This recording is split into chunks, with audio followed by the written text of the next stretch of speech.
Jay remains free of the typical boundaries that we in society frequently impose on ourselves.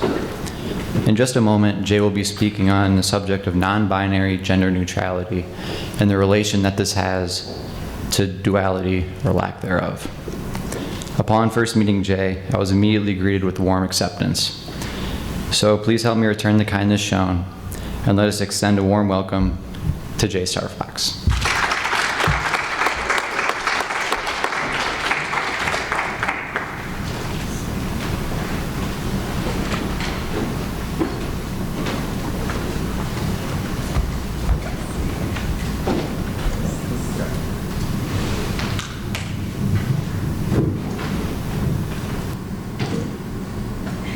Good morning. Is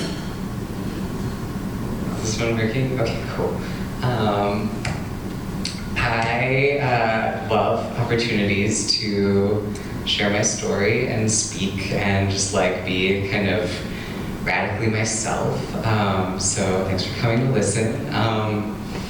I am a non-binary transgender person. And I'm here to kind of talk about that and my story and how I relate those experiences to notions of psychological death and rebirth and the mystical, unitive, transpersonal realm and how we can use all of those things to make the world more awesome. When I say non-binary, I'm referring to gender. In gender, typically you kind of have like two options, like man or woman, so that's the binary. And that has a lot, that gets us pretty far. There's a lot of good traction there. But I think that there's a little bit more possibility space in the world of gender. And so that's what I mean when I say non-binary, is I'm stepping outside of those lines of male and female, a little less category-roundedness. When I was growing up, I grew up in a small town in rural Southern Oregon, and I didn't even know that there were transgender people. I had no idea. I kind of knew growing up. I was assigned female at birth, so baby is born, medical professional examines their genitals, and if like a certain part of their genitals is less than an inch long, they're categorized one way as a person, and if a certain part of their genitals are more than an inch long, that baby is categorized another way, and they're treated differently throughout their whole lives because of this. There are some people who are intersex, which is a term that includes a variety of interesting conditions that affect chromosomes or hormone sensitivity in people's bodies, and can result in lots of different physical expressions of gender traits. So there is like a medical correlate to non-binary gender, and I didn't know any of this growing up. There's this really delightful book by Jeffrey Eugenides called Middlesex, which is about someone who's intersex.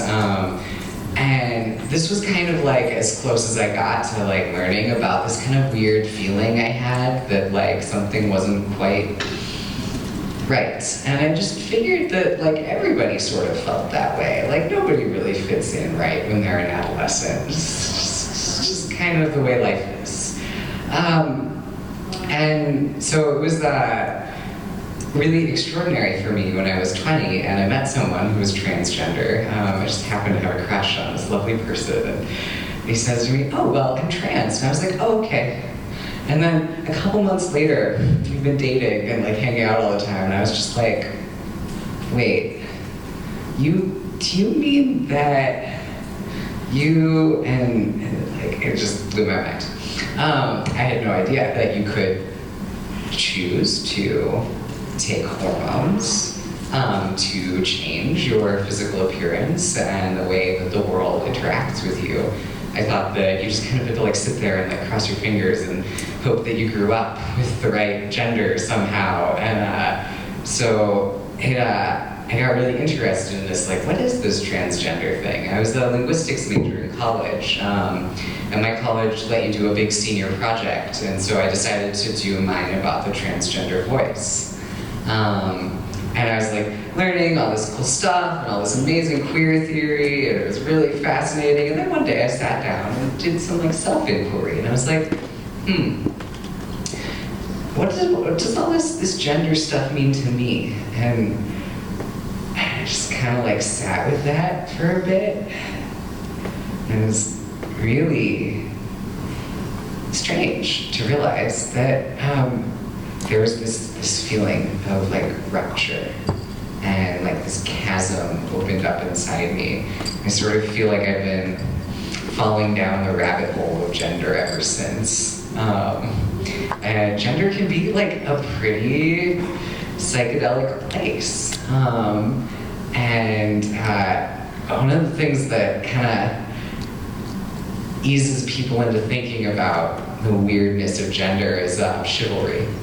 So we all know what chivalry is in action. You take someone who's presenting in the world as male, and they hold the door for someone who's presenting in the world as female. They pull out their chair, they carry their bags, like on and on and on. And it's sort of all of these subtle actions that remove agency from the person for whom you are doing these things. The person who is being perceived as female can't walk through the door without it being held open when that dynamic is present. Can't sit down without that chair being pulled out. They lose control, kind of. And those actions are very subtle.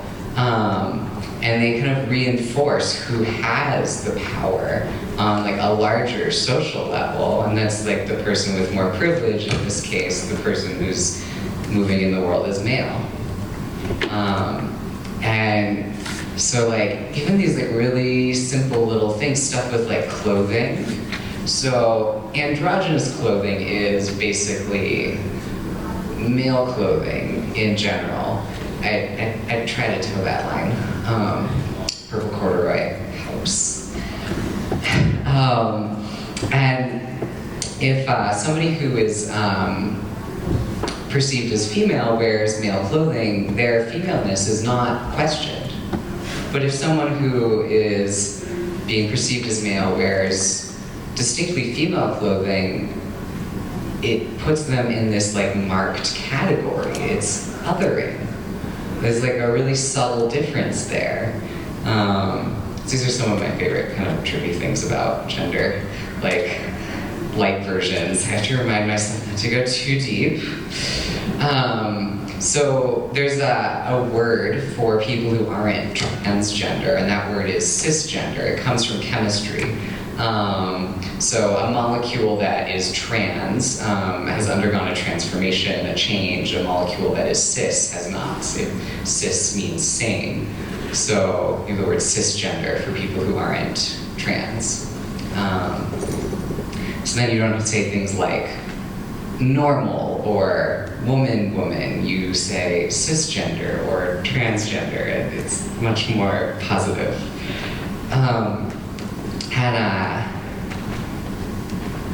I think that one of the key things about kind of learning how these power dynamics work and learning about this like little things with our language that we can do to be more welcoming and affirming help us to start to do some work in our daily lives around changing the category boundedness of our thinking. And there are a lot of altered states that are also really helpful to the loosening of category boundedness. I don't know if you've ever had the experience of like looking around and you're like, okay, flag, banister, light cord, chair, hat. And you're like, you notice you like everything around you. You're like putting in these little boxes. We do it with babies. Babies like crawling around, they pick things up, and they look at it and you're like, rock. And like eventually the baby's like, rock. And you're like, oh, good job. And you've like positively reinforced like putting these things in little categories. And at some point, I hope that most people can connect with an experience of looking around and not seeing those categories quite as clearly. Is it a chair or is it a footstool? Like, you know, is it a podium or is it like a platform? To start to like shift these things and not see everything quite as neatly divided in the world around you. It's like a real blessing of like deep meditation or other practices. And let's see, next my notes. Through these like shifts in our like perception and like opening and this drawing back of the veil, as Aldous Huxley would say, we can start to see more of the underlying interconnections of many of the things around us and in this like whole world. And kind of, they'll talk about gender as like you have two poles and there's like a spectrum in between. Or maybe it's like a loop, and these like two extreme points are actually kind of the most similar because they're the most extreme. Or there's this beautiful sign up in my house. I live in this kind of cute 10-person co-op in Berkeley, California. It says, "Gender is a galaxy and we are all stars." This like non-Cartesian, unfixed space where you can just be a person. I had a friend tell me that they didn't really perceive me as male or female. In fact, I was quite flattered. Success, yes. And that made them see me as being like more of a creature, because often we don't say person, we say like man or woman or guy or girl. And so when someone isn't fitting one of those, they're kind of like, she was a little worried that she's gonna offend me. And I was like, oh my God, that's so exciting. Because it made me think of like a cat, like a house cat that you have. And they exist in your home just to be petted and adored and fed and relax and lie in the sun. And through my gender, I can connect with those experiences. And that's really rad.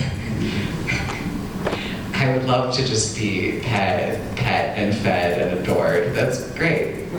Awesome. Call me.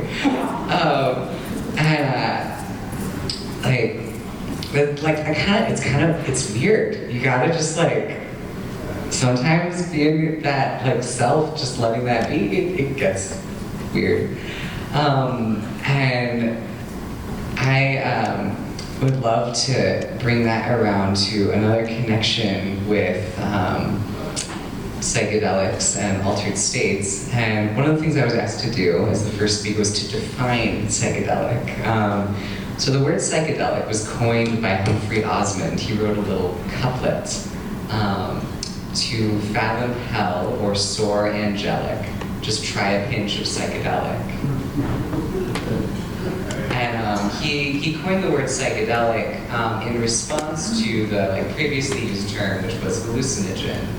And so hallucinogen kind of just means something that creates hallucinations. And he was kind of feeling like that wasn't, he was a British psychiatrist, and Humphrey Osmond didn't really feel like really captured what he was trying to do and what he was seeing happening.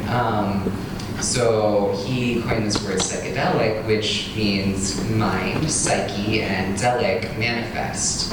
So psychedelics are things which make the mind manifest, make it real, bring it to the forefront. And so that's kind of like what that word is about. And there are lots of things that can be psychedelic. I think of I do a lot of yoga. I think of a lot of times that I've done yoga. I think of other things that I've done and heard about. But definitely, there's this whole kind of world of stretching what your mind can access, flavor tripping, eating really strange dried fruit. Was something I was doing a lot of on the drive over. And one of the really profound things that can happen through this kind of stretching of the mind is to access mystical, unitive, or transpersonal experiences. I was kind of delighted to see that my talk had been titled Transpersonal Transgender, which isn't something I would have ever thought of myself, because I'm just not that pretentious. I try not to be. But this word transpersonal is a pretty cool word too. So to kind of like dig in a little bit into that, you need to take a little walk down psychology history lane. So Freud kind of founded the practice of modern psychology, the study of the mind. And he developed the concept of the unconscious as these like layers of the mind that we don't access ordinarily. And that concept was built upon by later psychologists, including in particular Carl Jung, who developed the notion of the collective unconscious, this sort of not often accessed part of our mind that is shared amongst members of a culture, and to an extent by like all people. But in particular, like there's a lot of things in the collective unconscious for a given culture, like gender norms.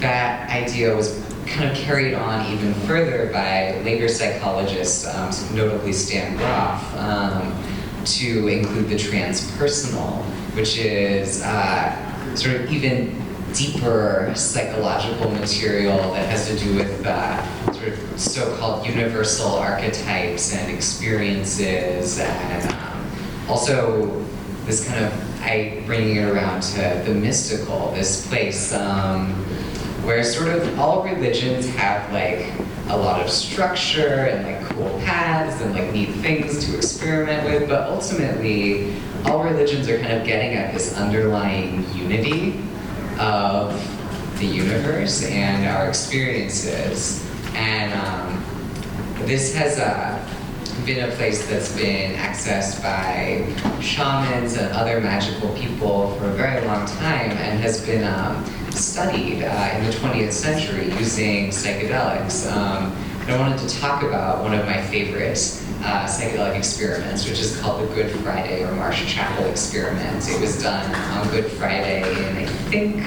but don't quote me, 1962 by Tim Leary and Walter Penke. So they got 10 divinity students and gave them psilocybin, and another 10 divinity students and gave them an active placebo, niacin, which at high doses, it's a B vitamin that induces flushing.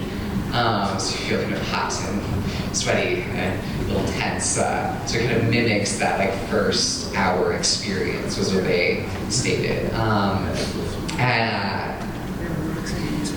So they like gave all these people these things, put them in a room, put a live telecast of the Good Friday sermon on, and just let them do their thing.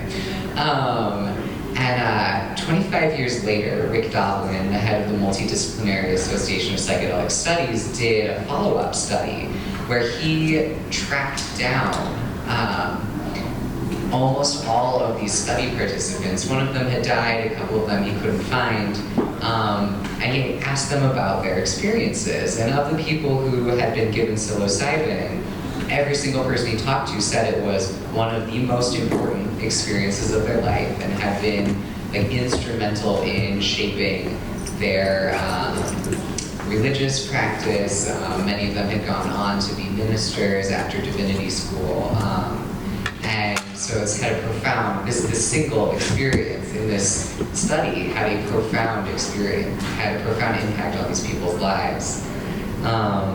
And similarly, Walter Penke did a follow-up study where he asked participants to write a description of their experience. And then he went and looked in historical sacred texts for historical mystics' descriptions of their mystical experiences. And he like edited them down, made them kind of nice, gave these descriptions to a new group of study participants, and asked these folks to say, which of these descriptions are from 20th century divinity students who had psilocybin, and which of these are from historical mystics and religious persons.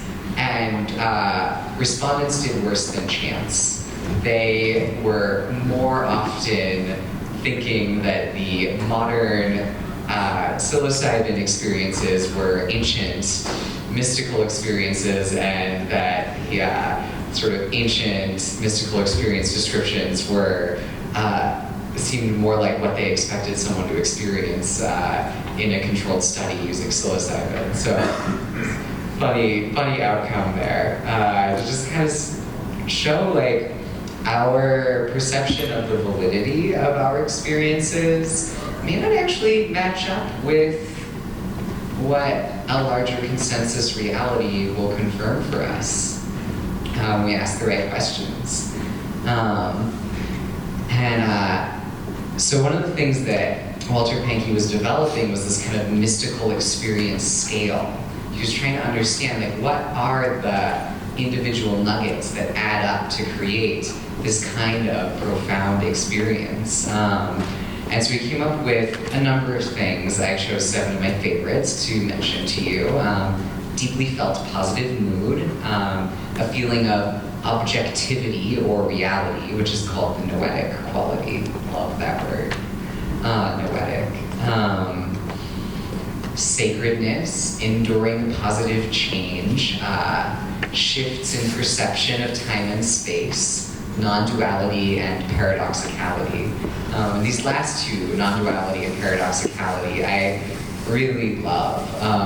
I feel like they have a lot of potential to change people's perceptions of gender and other like supposed binaries in our lives, these kind of culturally constructed hegemonic monsters, and let us kind of sink our teeth into a wider perception and a more free self-expression.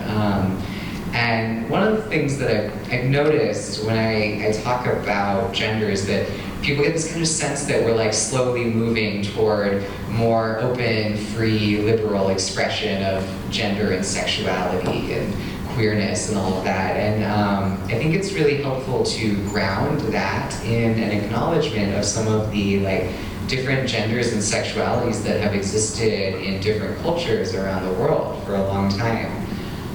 For example, in India, there's an officially recognized gender hijra, which is people who are male assigned at birth, who present as female and have sexual relationships with people who are male.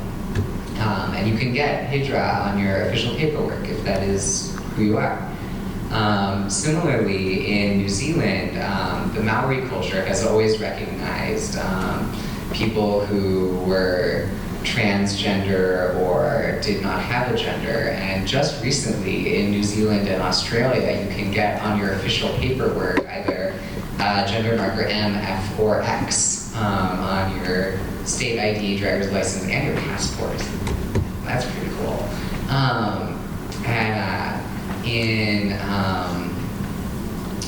Filipino culture, there are non-binary genders, and in Indonesia, there is the Fa'afine, who are male assigned at birth and female presenting. In Thailand, there are Toms, who are female assigned at birth, with kind of what we would call in America like a butch presentation, and they're sexually attracted to Ds, who are very feminine people who are sexually attracted to Toms. So this is kind of like butch feminine lesbians. And there are a number of like other kind of interesting gender and sexuality combos in Thailand, because we don't really distinguish those two traits in that culture. So like, I think it's really helpful to step outside of our framework and realize that this has been going on for a long time. And we're just catching up. That kind of brings me around to think about some paradox. I love paradox. I really liked it when I started reading about Bertrand Russell. So Bertrand Russell was this mathematician and logician working in most of the United Kingdom in the early 20th century, and he was one of the developers of set theory. And so set theory is this idea that you can kind of lump concepts, numbers, whatever, into sets for analysis. So you can have all of the numbers that are divisible by 3, which happens to contain all of the numbers that are divisible by 9, and also all of the numbers divisible by 6. But the sets of all the numbers divisible by 6 and all the numbers divisible by 9 only partially overlap. And he ran into a paradox when he was developing set theory, which is the set of all sets which do not contain themselves. The set of all sets which do not contain themselves. So it's kind of, this is like a little abstract. So I've been trying to make it a little more concrete for folks by talking about barbers. So there's a town, and in this town there is a barber who shaves everyone who does not shave himself. So the barber shaves everybody. Who shaves the barber? If the barber does not shave himself, then the barber who shaves everyone who does not shave himself must shave himself. Okay. Right. Paradox. Fun stuff. I relate paradox to my gender around transitioning. So I transitioned from moving in the world as female through kind of androgyny, and now I've sort of got this kind of lovely androgynous masculine thing going on. I've been able to grow a beard for a couple of months. It's really cool. And one of the crazy things about that is that before I transitioned, I had this thing called cisgender privilege. I would meet people, and they would know what to expect from my body and my actions and like the social categories that I fit into. So it's basically functioning as a straight girl. As I transitioned, I had to let go of that. And I get these like sort of long, awkward stares in the grocery store of like people trying to figure out what they're seeing, and like pronoun corrections and like taking that right, like from like total strangers. From friends it's different. I don't know, but like strangers, stranger danger. And so just like letting go of that and not quite knowing what to expect myself, like going through puberty in my early 20s while everyone else is kind of like doing important shit. And at the same time that I was like losing all of that cis privilege, I was gaining masculine privilege, this like voice. I can just kind of like say what I want to say, get my word in, don't have to say very much, get in, get out, done. Like, I don't get hit on hardly at all. And like when people do, they're like, oh, sorry, dude. It's cool, you can hit on me, it's all right. Come on. I had this interaction with a friend of mine. We were both kind of tired and inebriated. I was really happy to see her, and I came up and she was talking to someone else, and I just like put my arm around her shoulder. We're kind of cuddly, and she like was chatting with her friend, and then when she was done talking, she like turned and looked at me, and she's like, "Oh, it's you. It's nice to see you." And she like snuggles up to me, and I realized that she did not know who I was when I came up and touched her. She was like talking to someone else. Her attention was elsewhere. And that she did not react to this experience of like someone who she did not know who it was, like coming up and putting their arm around her. Like I felt, my interpretation was like she's so used to people coming up to her and getting in her space that it's just like, it's not even interesting when that happens. And I noticed in that moment, like how much I don't have to deal with that anymore. Having like moved toward like masculine privilege, like I don't have to worry about like casual sexual harassment very much. Like, and when I I say no, like people respect it because I say it with this voice and this presence that has a lot of masculinity, and like that makes me very sad.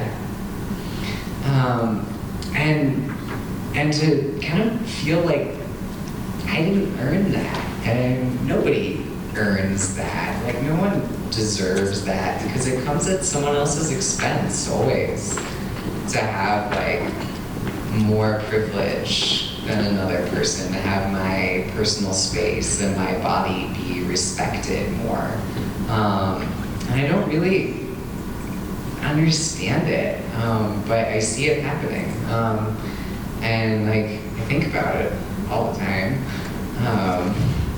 That there's like such depth in that to say like, I don't know why these things coexist, yet the more that I see toward truth, the more that they do. One of my favorite writers, Scott Peck, he wrote The Road Less Traveled, which I couldn't recommend enough. He said that the more paradox you see, the more things you perceive that are just like hard to reconcile with each other, like the ways that we elevate certain kinds of beauty but don't give that beauty agency to be whatever it is. The more paradox you see, the closer you are to seeing the truth.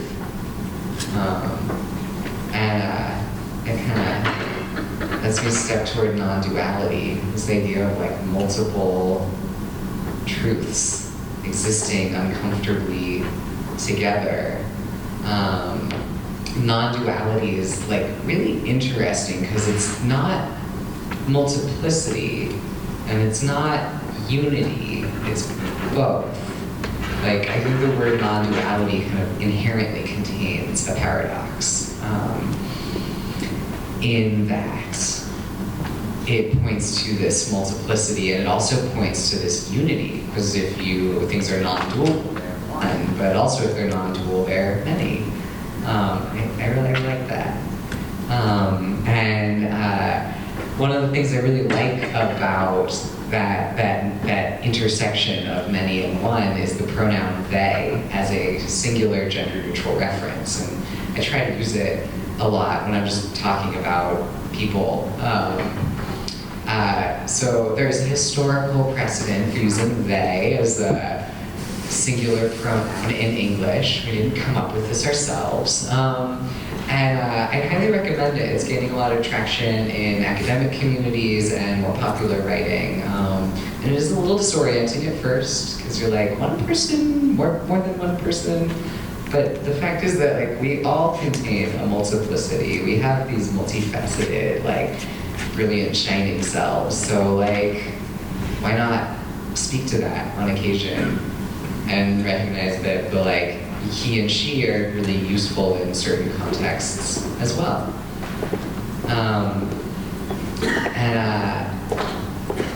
It kind of moves me toward this idea of something I try to do, which is having fun with feminism. So feminism isn't just what's like pro-woman, anti-man. Feminism is about like all of us people doing stuff together and recognizing underlying currents of privilege and oppression and recognizing them and talking about them and being humble around our privilege and knowing when we've said something that was not that wise and apologizing and also having some fun. So one of the really entertaining things that I've noticed as I become more masculine, I spent most of the last year in a fairly large workplace. There were about 70 people on my team. And when I started there about a year ago, like, people did not quite know what to make of me. I would get like referred to like 5 different ways on any given day. And one time there were like a few like managers like standing together talking about like my route for that day.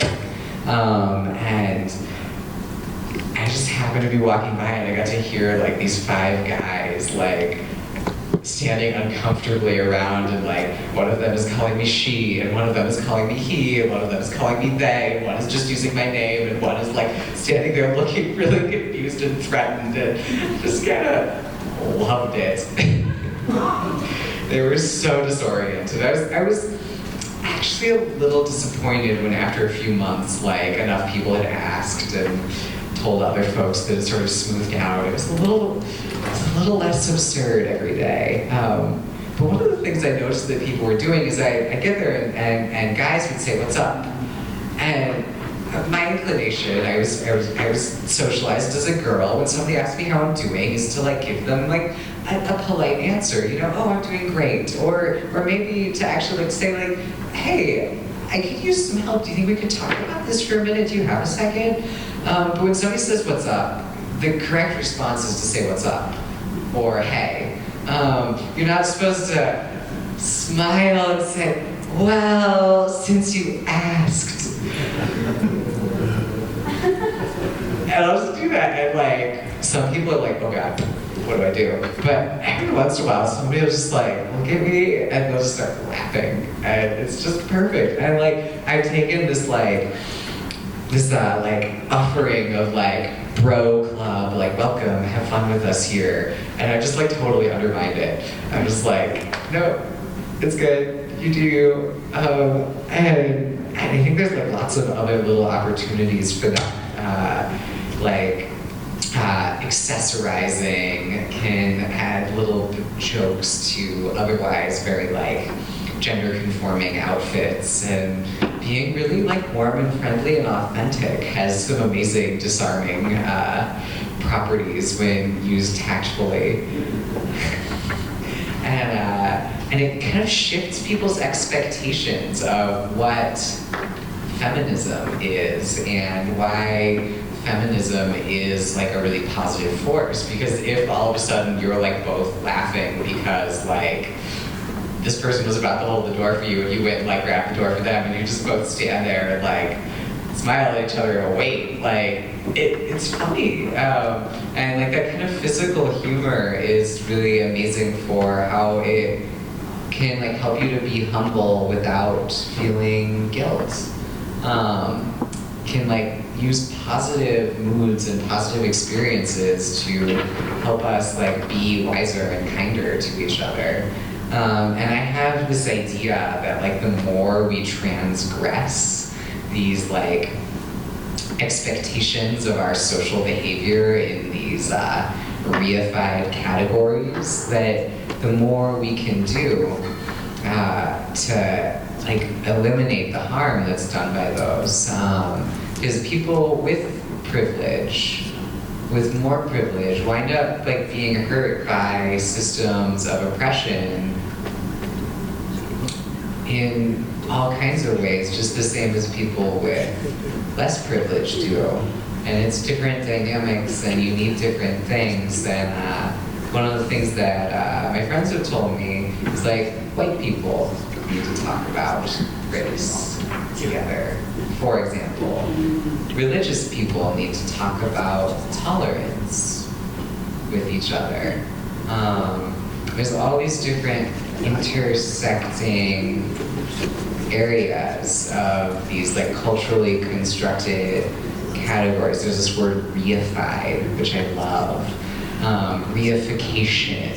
The root is re, king, and then ify, to make, to create. So it's things that it makes it king, it makes it more real, it makes it these things that rule over us. And so to notice how real or not something is, to be able to transgress those lines as freely as you want, starts to destabilize these structures and lets us kind of be these shining selves that we are. And thanks for letting me talk to you about myself. And I hope that you can go and do some of this.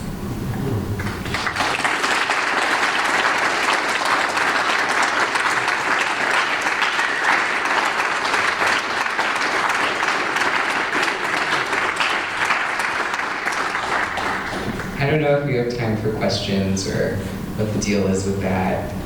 I don't see a clock. I don't see anyone trying to come up here and take me off stage. Do you have any questions? I'm happy to.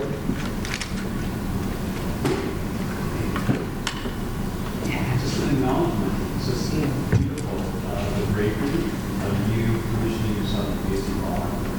And I would hope that you wouldn't have to fly that banner all the time when it's playing that function for us, but in like a kind of a conscious conference where each of us are bringing some sexual element and emphasizing it. I just think it's a huge service to the kind of community that we want to be. So thank you.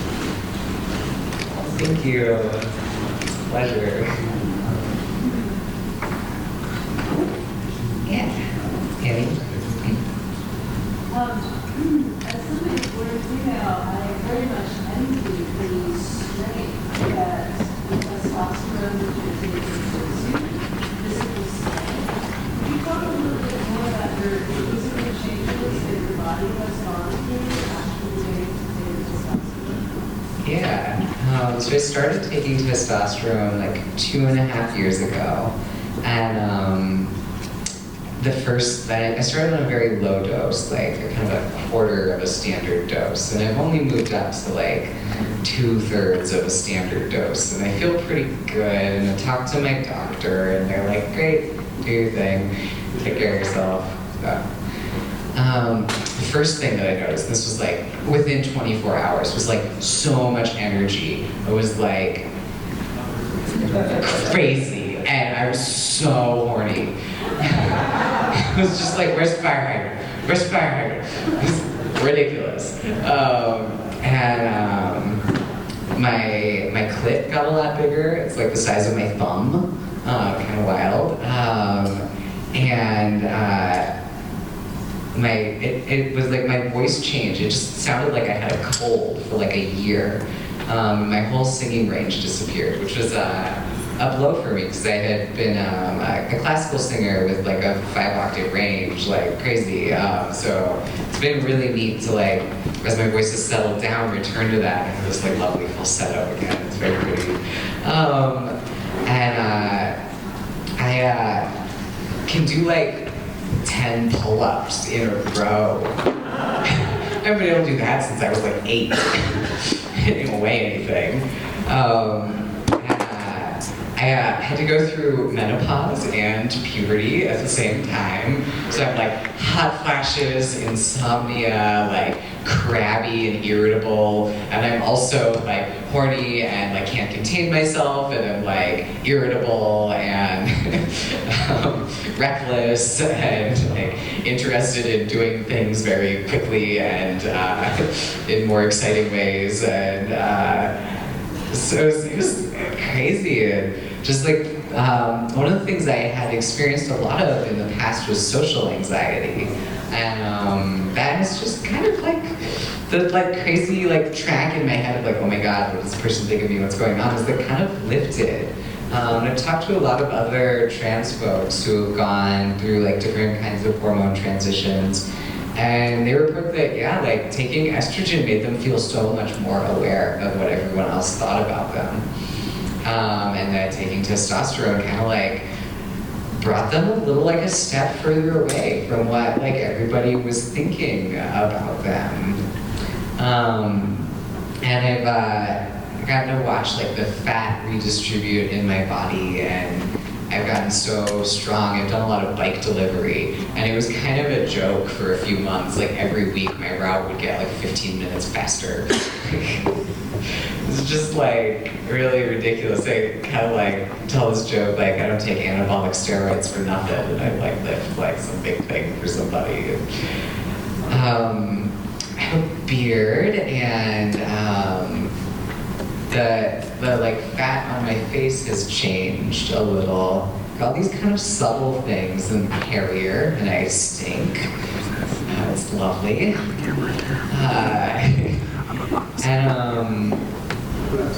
Dreams. I rarely dream, but everyone looks really sexy all the time. It's like, yeah, that's a great. It's great. It's a little warm and fuzzy all the time with everybody. Yeah, so that's like, those are some of the physical things that I've experienced with testosterone. It's a really strange, powerful substance. Another question? Yeah, so in discussing all these paradoxes and all of these define alternate situations where you find yourself in, very parallel to our two psychedelic discussion with the fear. Do you find yourself having any sort of cognitive association or fear around any of these situations that you may ever feel your life? Do that? I did. That's a great question. One of the things that really like tipped me off to something not being quite right that I wanted to act upon was when I had like an experience with a dissociative substance, and it didn't really do anything. And I was like, and I talked to my friends about like what they were noticing, and they kind of described it, and they're like, oh, I think I kind of feel that way all the time. So like, never really quite being in my body. The kind of joke that I would tell is that I had been like kidnapped by aliens at birth and put in the wrong body. Because I said I kind of thought everybody sort of felt that way, but actually people don't. And one of the like the most extraordinary and like beautiful things for me personally about transitioning has been coming into my body and like feeling like I have a body and I am a body. And this kind of notion of like psycho-spiritual death and rebirth is described with psychedelics as taking like 8 to 12 hours. And when you're gender transitioning, it's like 2 to 5 years to go through that. And like, occasionally I'll still see people who I haven't seen in a few years, and there's this like odd moment because I am me, but I am also someone new. And I think that experience that I've had relates really elegantly to like strong psychedelic experience. Yeah. That's a related question to what was just asked, but prior to taking the hormones, did you have maybe a moment or maybe a series of moments or maybe it was more gradual where you at a more emotional or energetic level felt like you wanted to, you felt like your actual gender, you felt more of a true identity come through? Yeah, for sure. I remember when I was like 10 to 13, I felt very much like a boy, and I was very into that. And I actually talked to some people about like, could I be a boy? Did they let you do that? And nobody I knew knew anything about it. And then I kind of got my period, and I was like, oh well, I guess this is happening. Bummer. But some of my like, one of the things I noticed was that I had a really flat affect. I was not very expressive, didn't talk much, didn't show much emotion. And then as I started to try to explore showing more emotion, I noticed that I was really drawn to like gay male aesthetics and like ways of expression. There's definitely kind of this like fabulous fey thing that is really the exclusive territory of gay men, and like anything that you do playing with that is sort of in reference to this like specific culture, which is like a non-normative masculinity. Like at first when I was kind of questioning my own gender, I was like, genderqueer, great, that's gonna work fine, like I'll wear some plaid, I think it's gonna be awesome.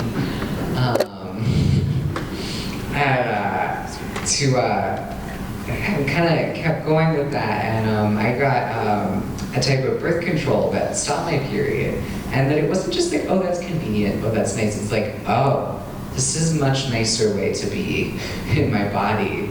Like that was a bit of a like little like flashing light, like, hey, you might like this.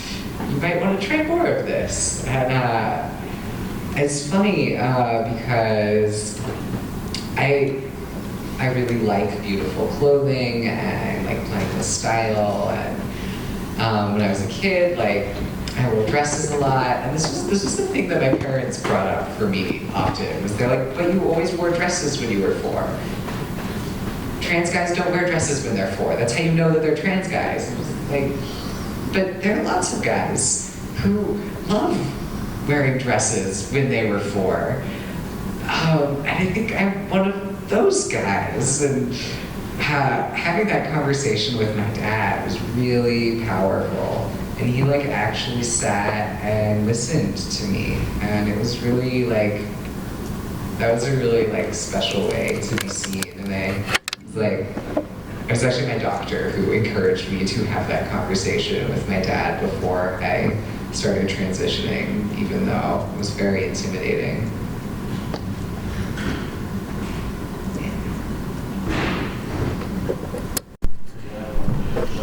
Totally. You said already this kind of how to change your social behavior after your change or being up. I would like to ask you, like, same experience with the treatment, isolation. Maybe how would you go and now deeper with that and when you're so you said something for the differences of your mind and more Yeah. What was the question? Yeah, the question was, have I noticed a difference in how I react when I take different substances before and after transition? I'll address that question in a sort of a light way, which is to say that all kinds of things are really different. And one of the big things that shifted for me is like around, I think things like my level of anxiety being much lower. Like caffeine used to be really unpleasant for me because it would induce a lot of anxiety. And now I can kind of like the same kind of energy still comes up, but I can find like a better outlet for it. And like the kind of effect of seeing everyone as being kind of like gorgeous and sexy all the time and just like loving all these different expressions of humanity, like that enriches my experience so much. And so there are like a lot of subtle like shifts. It's interesting because I couldn't untangle what in my experience is like a result of hormones and what is a result of like the kind of psychological process that I needed to have as a transgender person to like actually come into being me. And also like what is socially informed, what are these like, how do the ways that like other people treat me affect my consciousness? Because that's very profound. So I can't personally untangle like what causes what change or effect or experience. Yeah. Did you you mentioned that you had tried a disassociative prior to your change. Have you tried that disassociative since then and get a different reaction? Yes. We're about out of time, so if you have any more conversations you'd like to have, I'll be around all day. Thank you.